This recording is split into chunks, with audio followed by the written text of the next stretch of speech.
프랑스 침공. 1939년 9월 1일 독일은 폴란드를 침공하면서 제2차 세계대전이 일으키게 됩니다.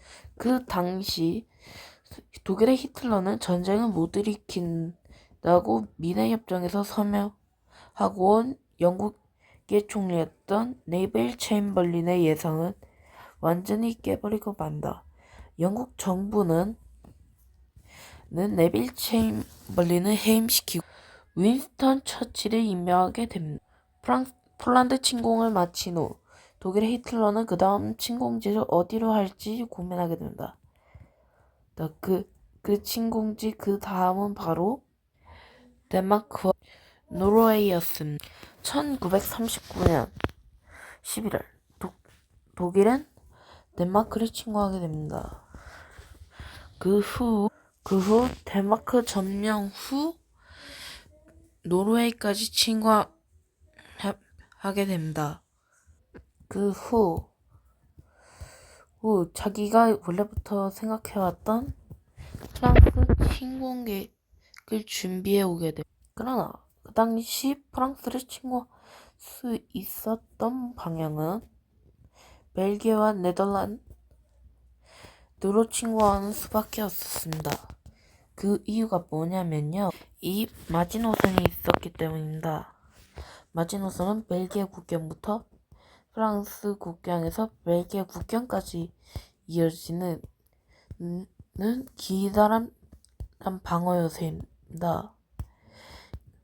그렇기 때문에 이쪽으로 침공을 가하는 건 자살 행위나 다름없는 겁니다. 그렇기 때문에 독일 쪽에서도 또 어떤 작전을 할지 고민을 하고 있었습니다. 그러나 독일에게는 두 가지 선택밖에 없었습니다. 그 당시 유력했던 후보자는 프란츠 할더가 계획한 황색 작전이나 아니면 독일 육군 원수였던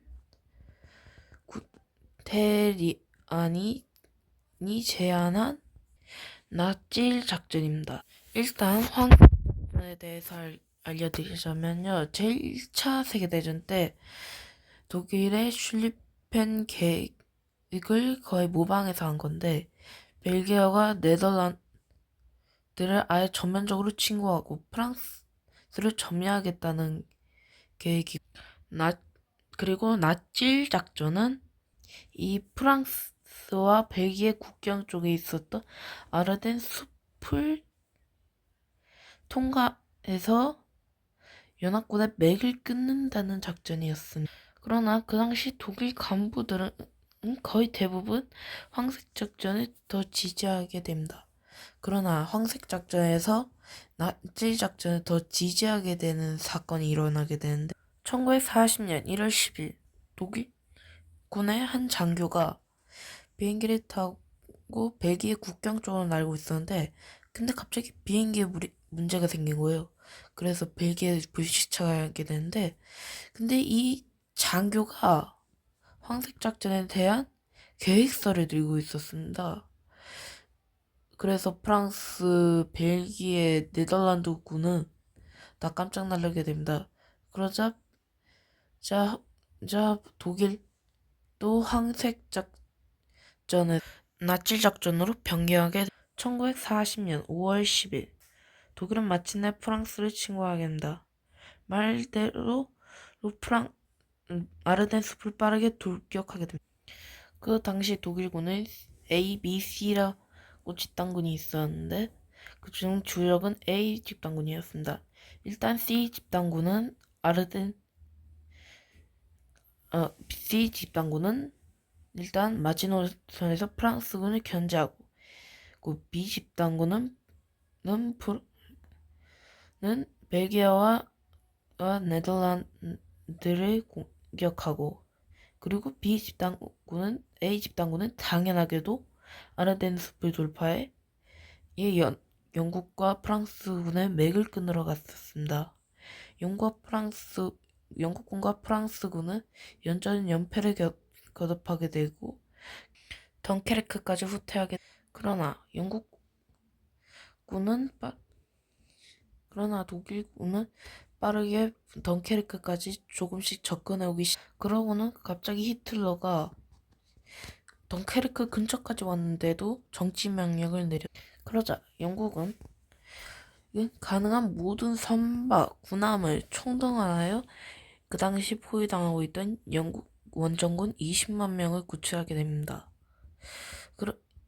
이것은 독일의 히틀러의 엄청난 실수였습니다. 6월 14일 독일군은 마침내 파리에 입성하게 됩니다. 그리고 6월 22일 프랑스 침공 6주 만에 독일은 프랑스를 점령하게 됩니다.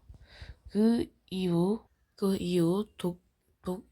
독일은 프랑스 위쪽을 자기들이 관리하고 그 아래는 독일의 괴뢰 정부인 비시 프랑스를 세우게 되는데 이 그중 지도자는 제1차 세계대전의 위대한 영웅이었던 패탱이 그걸 맡게 됩니다.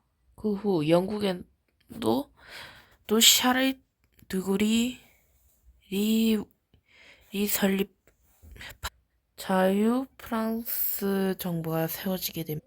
그 후 독일은 영국을 침공할 계획을 세운